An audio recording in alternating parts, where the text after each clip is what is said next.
এই দৃশ্য দেখে বাদশাহ অবাক বিস্ময়ে তার নিকট জিজ্ঞাসা করল, হে জার্জিস, বলো তো তুমি আমার এই ভীষণ শাস্তিগুলোর মধ্যে কিভাবে তোমার প্রাণ রক্ষা করছ? হযরত জার্জিস আলাইহিসসালাম বললেন, হে অবিশ্বাসী কাফের, তুমি আমার মহান আল্লাহর শান্তির কি বুঝবে? তিনি যাকে রক্ষা করবেন, তোমার মতো হাজার শক্তিশালী জালেম বাদশার সম্মিলিত শক্তিও তার কিছুই করতে পারবে না। অযথাই তুমি আমার সাথে এই দুর্ব্যবহার করছো। আমি এখনো তোমাকে পরামর্শ দিছি, তুমি আল্লাহ তাআলার খাঁটি ধর্মে দীক্ষিত হয়ে যাও, তোমার ওইসব ভুয়া দেবদেবীর উপাসনা ত্যাগ করো। হযরত জার্জিস আলাইহিসসালামের কথা শুনে বাদশাহ দাদিয়ান আবার ক্রোধে গর্জন করে উঠল এবং তার কতিপয় লোকদেরকে ডেকে বলল, তোমরা লোহার শালাকা জ্বলন্ত আগুনে ধরো। তা যখন উত্তপ্ত হয়ে আগুনের বর্ণা ধারণ করবে, তখন তা জার্জিসের মাথায় চেপে ধরবে এবং যতক্ষণ পর্যন্ত তার প্রাণ বের না হবে তত সময় পর্যন্ত জার্জিসকে এই শাস্তি প্রদান করো এবং এভাবেই শাস্তি দিতে থাকো। বাদশাহ দাদিয়ানের আদেশ পাওয়া মাত্রই হযরত জার্জিস আলাইহিসসালামের প্রতি এই অত্যাচার শুরু হলো।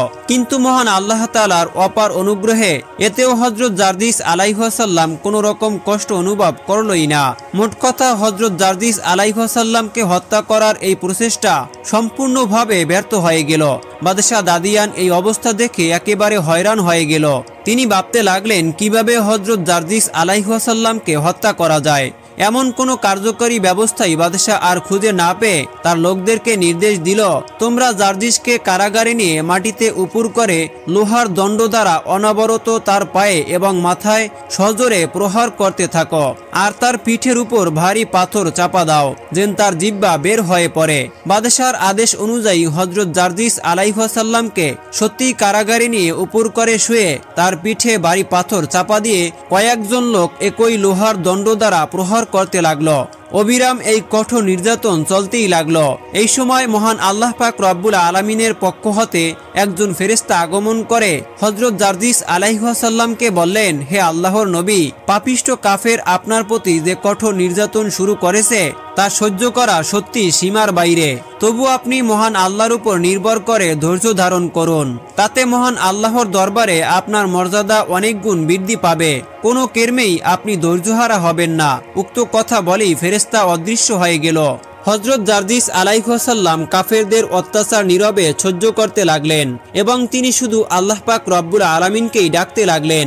এভাবে একাধারে 1 মাস পর্যন্ত শাস্তি প্রদান করে যখন বাদশার লোকগণ দেখল হযরত জার্জিস আলাইহিসসালাম সম্পূর্ণভাবে মৃত্যুর মতো শুয়ে আছেন, তার কোনো অঙ্গ প্রত্যঙ্গ জীবিত লোকের মতো নিদর্শন মিলছে না, তখন তারা মনে করল যে হযরত জার্জিস আলাইহিসসালাম নিশ্চয়ই মৃত্যুবরণ করেছেন। মৃত্যু ব্যক্তির উপর শাস্তি দেওয়া নির্থক মনে করে হযরত জার্জিস আলাইহিসসালামের পিঠের ওপর হতে পাথর সরিয়ে তারা বাদশার কাছে চলে গেল। হযরত জার্জিস আলাইহিসসালামের মৃত্যু হয়েছে বলে বাদশার কাছে সংবাদ পৌঁছালো। বাদশাহ এই খবর শুনে অনেক খুশি হলো এবং এতদিন পর তার একটি মস্ত বড় বিপদ দূর হয়ে গেল এই কথা মনে করে স্বস্তির নিঃশ্বাস ফেলল। কিন্তু পরদিন যখন বাদশাহ দরবারে এসে শাহী কার্যক্রম শুরু করল, ঠিক তখনই হযরত জার্জিস আলাইহিসসালাম বাদশার দরবারে উপস্থিত হয়ে বললেন, হে বাদশাহ, আমি তোমার দরবারে আবার আসলাম এই জন্য যে এখনো তোমার হুঁশ হওয়া উচিত। আমি তোমাকে সতর্ক করছি, তুমি ভ্রান্ত পথ বাদ দিয়ে সৎ পথ অবলম্বন করো। বাদশাহ দাদিয়ান চোখ তুলে সে হযরত জার্জিস আলাইহিসসালামকে দেখা মাত্র তার মাথায় যেন আকাশ ভেঙে পড়ল। বাদশাহ কিছুই বুঝে উঠতে পারছিল না যে হযরত জার্জিস আলাইহিসসালাম কি উপায়ে এত কঠোর নির্যাতন হতে প্রতিবারই তার জীবন রক্ষা করেছেন। তারপর বাদশাহ ভাবতে লাগলো কোন প্রক্রিয়া দ্বারা তার প্রাণ সংহার করতে পারবে। কিছুক্ষণ ভাবার পরে বাদশাহ দাদিয়ান তার দরবারের কড়া টেনে তার লোকদেরকে আদেশ করলো, তোমরা জার্জিস আলাইহিসসালামের দেহটি চিরে 2 খণ্ড করে তা টুকরো টুকরো করে ফেলো, তারপর তা খাঁচায় আবদ্ধ বাঘের সামনে নিয়ে যাও। আমি দেখতে চাই বাঘ তার মাংস খেয়ে ফেলেছে। তখন বাদশাহ দাদিয়ানের আদেশ সাথে সাথে পালিত হলো। তার লোকজন বাঘকে মাংস দিয়ে চলে আসলো, কিন্তু বাঘ হযরত জার্জিস আলাইহিসসালামের মাংস আহার করা তো দূরের কথা, সেই মাংস বহুত ইজ্জত এবং সম্মানের সাথে উঠিয়ে নিজের পিঠের উপর রাখলো। এই সময় আল্লাহ পাক রব্বুল আলামিনের হুকুমে এক ফেরেশতা হাজির হয়ে উক্ত মাংসের মধ্যে রূহ প্রবেশ করিয়ে দিল। সাথে সাথে হযরত জার্জিস আলাইহিসসালাম অবিকল পূর্বের রূপ ধারণ করে জীবিত হয়ে বাঘের পিঠে বসে রইলেন। ওইদিকে বাদশাহ বহুদিন পরে আজ হযরত জার্জিস আলাইহিসসালামের ঝামেলা মিটে গেছে মনে করে নিশ্চিত মনে শাহী দরবারের কাজকর্মে আত্মনিয়োগ করল।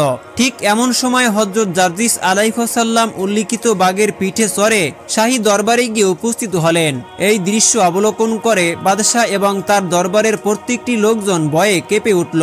তারা সবাই মনে করল যে হযরত জার্জিস আলাইহিসসালাম এবার কাউকেই রেহাই দেবে না, বাঘের দ্বারা তিনি সকলের প্রাণ সংহার করবেন।